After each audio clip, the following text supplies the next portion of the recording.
हसन लइका रखला के मतलब का ये बेबी डॉल अता हर दिल हकी बॉयज हसतल हर दिल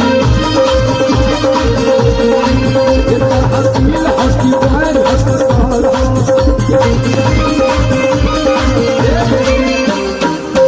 कि ऐसे बात तारू जैसे कि अनुपमा डिटोल हो जितना सैनिटाइजर ना बटाइल हो उसे लोग के लड़कियन के दिल बटाता। राती में सोना बाबू फोन करो मम्मी आ गई, मम्मी कटलस दूसरा लाइन पर बाहर यही लोग पगल रहे कि अरे ऐसे बात तारू जैसे कि अनुपमा डिटोल हो अता हर दिल हकी बॉयज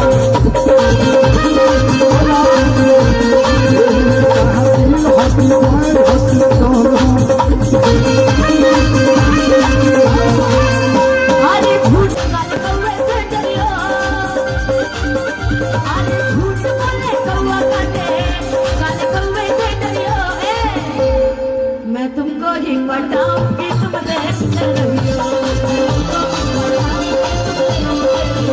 मैं तुमको ही बताऊंगी तुम देख रही हो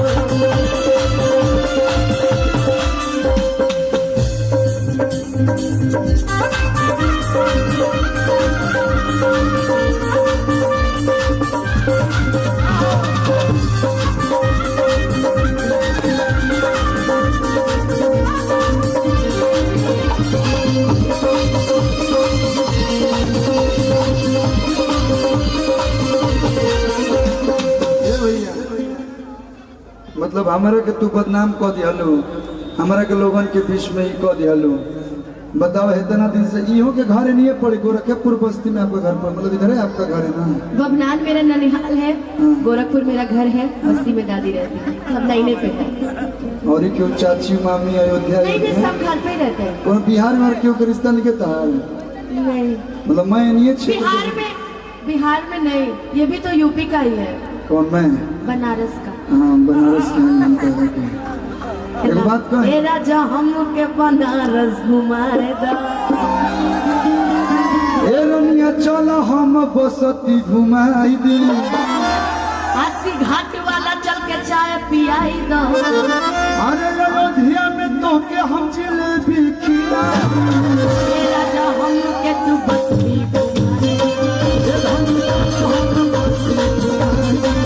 ए राजा हम के तू बस्ती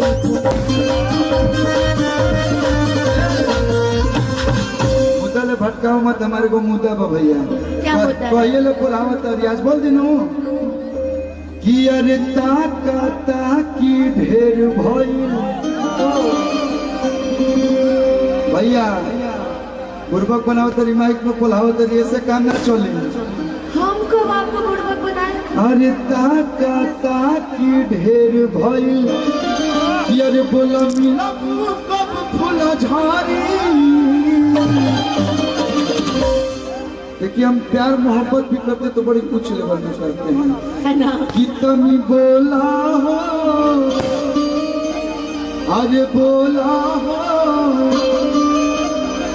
अरे बोला हो देख बढ़ी की गाड़ी लड़ी देखो इहो लगन पार होता है जनवरी फरवरी वाला पारे होता मार्च अप्रैल में ना हो के तो ठीक है। कब तक हम जवान रही का जी कब तक कुआर रही है ठंडा पाला के दिन में कि तुम मोहब्बत के गाड़ी ये गोरी हमारा दिल पर दौड़ावा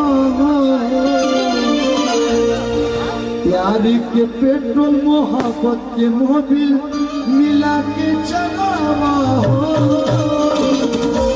नहीं तो कुआर लेकर के रो पड़ेला कि अरे बोला हो